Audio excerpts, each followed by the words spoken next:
What is the craziest thing you have ever found in a home inspection? You must get this question all the time. And you know what? Because this is probably the most common question, it is very relative. Because nowadays, in today's day and age, what it might have been shocking 10 years ago would not have been shocking today. Since we're talking about home inspections as homes, we'll take away all the personal. I say the biggest thing that I'm surprised by is the people that don't realize I'm going to be in the house for 4 hours. And they don't realize that I'm an inspector who by nature is observant, and they take no steps whatsoever to prepare the house like for personal the inspection. effects and stuff. Personal effects. Personal I'm not talking effects. cleanliness or whatnot. I'm talking personal effects. Right. But the biggest thing that I think I've ever been surprised by is a home that was less than 8 years old and had raving reviews on the MLS listing. It also had nothing on the seller's disclosures. They had only had one owner in less than 8 years, and it had 3 different attic hatches. And when I went into what was probably inaccessible to 9 out of 10 inspectors, to the 3rd attic hatch, I found significant fire damage. And wow. We have a picture here to shows one of them that you guys can see. And this was a perfect case where it was billed as, a turnkey home, which I think as an industry term means you can turn the key, you move in, and you're ready to go.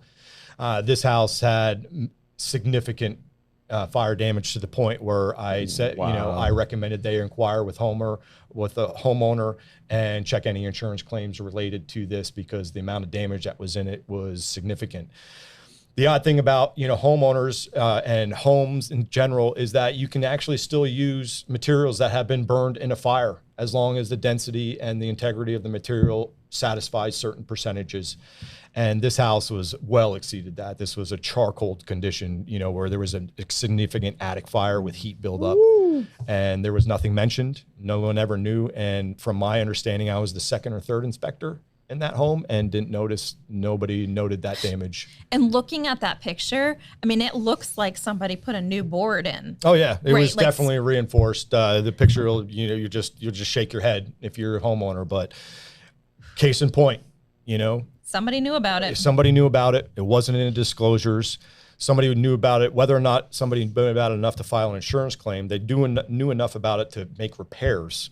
Wow. But nothing ever got disclosed. And the attic hatch where this was going into was full of nice, custom shelving in a closet. So I had to exceed the SOPs by removing those to get into that.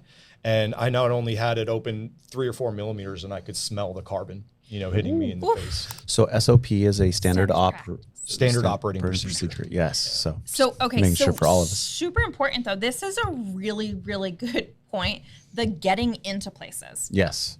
Oh yes, please. The standard operating practice for an inspector is if you can't get in it.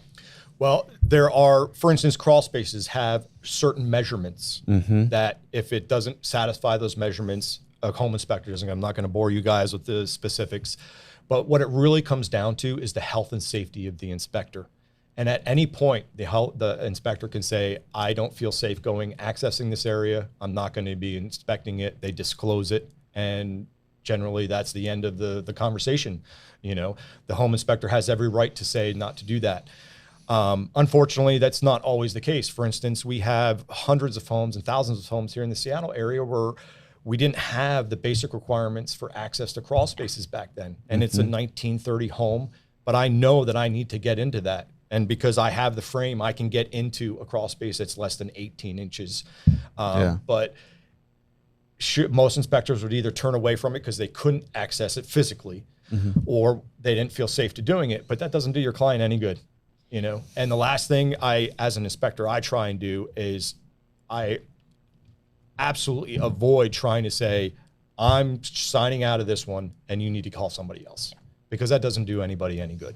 Right. Because you've delayed the transaction where now another person has to come out and do that. So I do everything I can to make it happen on that visit. Because the last thing I want to do is, if after 4 hours being there, sit down with a client and say, we need to get somebody out here to knock open that crawl space open bigger so that I can safely get in there and make it happen. In this particular case, what we're talking about is that the custom nice shelves were in a simple closet, and they were put in a way where I just couldn't get the access. And, you know, with They left this much Yeah, access to the crawl literally. space or but, the attic you know, space. His perfect example, if I did not exceed those SOPs, you know, the couple loved that house even before I did the inspection. You know, They always without love the knowing ones- anything. You know, and I couldn't go into a first time buyer's home with, you know, them loving it that much and knowing that I had my spidey sense was tingling, and I was like, I need to get into this attic hatch. And lo and behold, I got into that attic hatch, and that's why it was so difficult to get in there.